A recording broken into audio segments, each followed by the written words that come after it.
ایک صاحب پہلی دفعہ عمرے پہ تشریف لے گئے، مجھ سے کہنے لگے آج تک کہیں حاضری نہیں ہوئی، عمرے پہ حاضری ہے، مجھے کوئی خاص عنایت دے۔ میں کہا 2 چیزیں دیتا ہوں اور یہ آپ کو بھی دے رہا ہوں، 2 چیزیں دیتا ہوں۔ مدینے میں جائے گا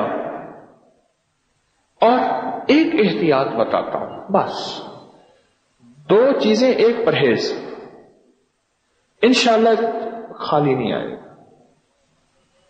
خالی نہیں آئے گا۔ اور حضور اپنے روزہ اطہر سے عنایت فرماتے ہیں، عطا فرماتے ہیں۔ میں آپ کو اس کے واقعات سناتا ہوں آج کہ حضور اپنے روزے سے کیا عنایت اور کیا عطا اور کیا شفقت فرماتے ہیں۔ میں نے کہا 2 چیزیں کر لیں، ایک دعا بتائی، چھوٹی سی دعا ہے، چھوٹی سی دعا ہے، اور اس کا یہ بروشر میں آج آپ کو دوں گا، یہ کاغذ، یہ ہمارے شیخ الحدیث رحمۃ اللہ علیہ کی فضائل حج میں یہ دعا موجود ہے۔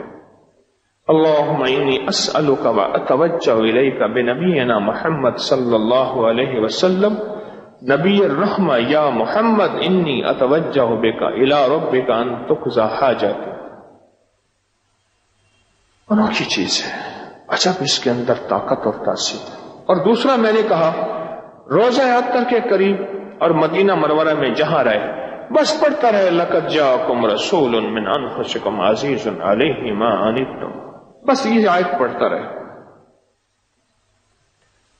اچھا، اس آیت کے ایک تاثیر میں ایک اور چیز میرے مشاہدے میں آئی ہے، اگر کوئی بندہ وجدان سے اس آیت کو بہت زیادہ پڑھے، بہت توجہ سے پڑھے، اس کو رجال الغیب سے ملاقات ہوتی ہے، خضر علیہ السلام جیسی ہستی سے ملاقات ہوتی ہے، رجال الغیب سے ملاقات ہوتی ہے جو بندہ اس آیت کو بہت زیادہ پڑھے۔ یہ میں آپ کو ایک چھوٹی سی خفیہ بات بتا رہا ہوں۔ حضرت عمر بن عبدالعزیز مسجد میں تشریف لے جا رہے تھے، ایک تابعی ہیں، انہوں نے دیکھا، اور ایک بابا جی ہیں، ان کا ہاتھ پکڑ کے تھامے مسجد میں جا رہے ہیں۔ ابو نعیم کی یہ روایت ہے۔ تو جب مسجد سے باہر آئے تو انہوں نے کہا کہ امیر المومنین، آج میں نے دیکھا ایک بابا جی تھے جن کا ہاتھ تھامے آپ مسجد میں لے جا رہے تھے، وہ کون تھے؟ پر مان لے کہ تم نے دیکھا تھا؟ ہاں۔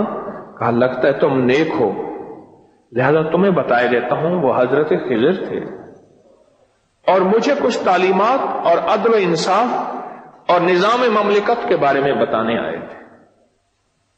اب اس میں جو لفظ ہے نا کہ تم نے دیکھا تھا، لگتا ہے تم نیک ہو، معلوم ہوا خضر سب کو نظر نہیں آتے، ہیں صحیح۔ عمر بن عبدالعزیز جیسی ہستی فرماتے ہیں تم نے دیکھا تھا، حیرت سے فرمایا اچھا لگتا ہے تم نیک ہو، اچھا تمہیں بتا دیتا ہوں، ہاں یہ لفظ بھی ساتھ فرمایا، اچھا میں تمہیں بتا دیتا ہوں۔ معلوم ہوا کہ سب کو بتانے والی یہ چیز نہیں ہے کہ وہ حضرت خضر تھے، حضرت خضر تھے۔ جو بندہ اس آیت سے، جس میں میرے کملی والے کی محبتیں، میرے کملی والے کا تعلق، جو اس بندہ اس آیت سے محبت کرے گا اور اس کو پڑھے گا، رجال الغیب سے اس کی ملاقاتیں ہوتی۔ میں غالباً 81-82 سے یہ آیت پڑھ رہا ہوں، اندازہ ایسے 1981-82 سے، اس کے بعد سے یہ آیت پڑھ رہا ہوں۔ اس کی بہت برکات ہے، اس کے انوکھے کمالات ہیں۔ دیکھیں نا کیا کہنے لگے کہ رزق کے دروازے کھل جاتے ہیں۔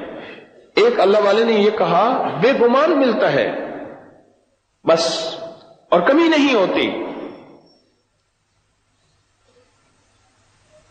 اور گھریلو الجھنوں کے لیے، آپس میں نفرتوں کے لیے اور جھگڑوں کے لیے، اور جادو کا آخری کالا وار ہو اس کے لیے، اس آیت کی انوکھی تاثیر ہے۔ میرے حبیب کی شان ہے، اس میرے کملی والے کی شان ہے یہ آیت، انوکھا اس میں نظام ہے، انوکھی شان ہے۔ میں نے ابکری کے حال دل میں ایک درویش کی ملاقات لکھی ہے. آنکھوں سے نابینا تھے اور بگٹی قبائل میں رہتے تھے. بلوچستان بگٹی قبائل میں، جہاں عام گاڑی نہیں جا سکتی. ہم ایک سردار کی گاڑی پہ گئے، اپنی گاڑی کھڑی کر دی تھی. آنکھوں سے نابینا تھے اور بگٹی قبائل میں رہتے تھے. ان کی باتیں بہت ساری یاد آتی ہیں، بعض اوقات ملاقات یاد آتی ہے. آنکھوں سے نابینا تھے لیکن دل کے نابینا نہیں تھے. اصل دل کی آنکھیں ہیں اور وہ جس کو مل جائیں. دل کے نابینا نہیں تھے، آنکھوں کے نابینا تھے. ان میں سے ان کی باتوں میں سے ایک بات یاد آئی آج. فرماتے تھے کہ زندگی میں سورۃ توبہ کی یہ آخری 2 آیات لقد جاءکم نہ چھوڑنا، یہ مجھے نصیحت فرمائی تھی. فائدہ نہیں بتایا، اس کا کوئی فائدہ نہیں بتایا، لیکن مجھے آج بھی ان کی یہ نصیحت یاد ہے کہ اس کو نہ چھوڑنا کبھی بھی. سورۃ توبہ کی آخری یہ 2 آیت.